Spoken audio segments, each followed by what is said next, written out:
Alexis Joly, et puis après Laurent Berthet. Oui, merci. Ce sera bref puisque Monsieur Frakovac, vous voyez, je n'ai pas préparé d'intervention. Et c'est vrai que vous avez de la chance de pouvoir présenter un vœu ce soir. Moi, j'avais présenté justement un vœu, je crois au mois de septembre 2016, pour justement, ça va à l'inverse de ce que vous proposez aujourd'hui. Moi, je proposais la ville n'accepte aucun migrant, considérant que la ville avait déjà pris largement sa part de misère et de migrants, et ce n'est que peu de le dire. Voilà, Monsieur Frakoviak, ce vœu, c'est une vaste plaisanterie à l'heure où la commune connaît des difficultés financières et une ville qui a connu l'augmentation des impôts, un chômage largement supérieur à la moyenne nationale, une délinquance endémique et quoi que l'on dise, la disparition progressive de l'identité de la France, etc., etc.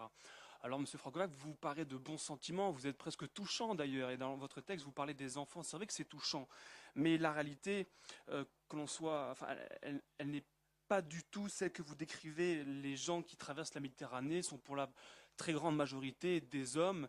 Il y a très peu d'enfants. Ce ne sont pas des mineurs, ce sont des majeurs, et ils ne fuient pas des guerres.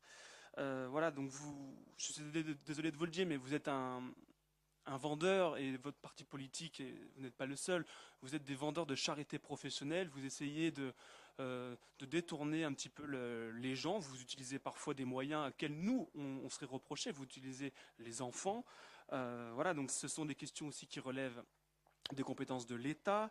Alors vous pouvez toujours faire un petit peu de place dans votre appartement à Échirol, ou questionner d'ailleurs la population échiroloise pour savoir si elle veut ou non accueillir encore davantage de migrants. Et croyez-moi, que ce soit au centre-ville, dans les quartiers ouest, au village 2 ou à l'Essar, je ne suis pas certain que les populations souhaitent davantage accueillir des migrants. Alors voilà, alors quoi qu'il en soit, à l'heure des difficultés économiques et financières, compte tenu aussi d'ailleurs des nombreux transferts de compétences qu'a subi la ville d'Échirol, provoquant d'ailleurs le chômage technique de certains adjoints, eh bien moi je propose à l'inverse, depuis 2014, la suppression de nombre d'adjoints pour d'ailleurs faire aussi des économies financières. Voilà, je vous remercie. Merci.